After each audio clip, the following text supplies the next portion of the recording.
Alors, nous allons voir ici les outils de navigation ainsi que le ViewCube pour une navigation beaucoup plus fluide dans notre structure. Alors, pour faire une rotation, si nous le voulons, nous pouvons faire clic droit et nous allons voir ici rotation 3D. Alors, nous avons ici le symbole de rotation. On va maintenir maintenant la touche, le clic gauche de notre souris.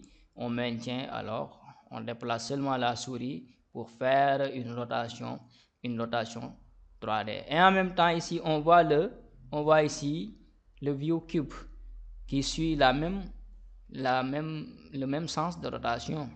Donc, cela veut dire que cette rotation aussi, on peut l'utiliser. On peut utiliser ici le ViewCube pour le faire. Alors, si je me pointe ici sur le coin et que je maintiens aussi, on maintient clic gauche, donc on peut tourner avec donc, le même type de rotation qu'on vient de voir tout de suite là. Donc, on peut maintenir. Donc, le ViewCube n'est qu'un outil donc, de navigation simplifié. Alors, si je clique sur gauche, cette partie-là, c'est la partie gauche du bâtiment. Si je clique sur gauche, alors ça me montre la face gauche directement du bâtiment, donc la façade là. Alors ici, donc ce qui est ici, c'est quoi? Je clique ici sur ce petit bouton, ça fait tourner donc en avant. Donc ici c'est à gauche, ici c'est à droite, ici c'est le haut, ici c'est le bas.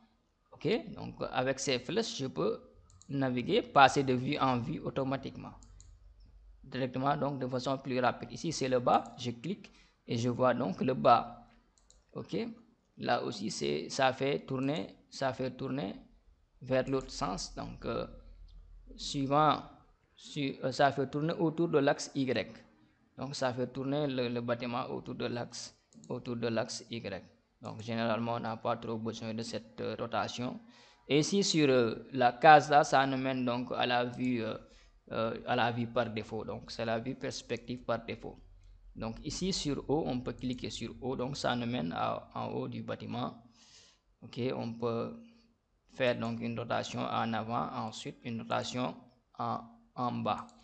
Donc encore, pour faire simple, on peut aussi maintenir la touche Alt et la touche Shift de notre clavier et maintenir aussi le clic gauche de notre souris. Ça nous permet aussi de faire une rotation. Alors, toujours dans les vues, là c'est en mode 3D. Là aussi, on peut se mettre ici sur cette boîte, cette palette. On peut se mettre sur les façades, sur les vues. Donc X, on peut se mettre sur une vue parallèle au plan XZ. Donc X est là, Z est là. Donc c'est le plan là.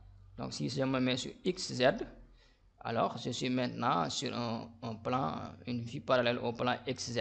Alors ensuite ici, je peux dire que je vais commencer, je peux y aller d'axe en axe. Si je reviens ici, je me place sur les axes maintenant. Si on fait ça, on se place sur les axes. Une fois qu'on est sur une vue parallèle à ce plan-là, on peut maintenant se déplacer sur les axes là. La caméra se déplace sur les axes. Ok, on va faire XZ encore. Et voilà. 1A. Je suis donc positionné sur l'axe 1A. 1. Je suis positionné sur l'axe 1. 1B, je suis positionné sur l'axe 1B, ainsi de suite. Ainsi de suite.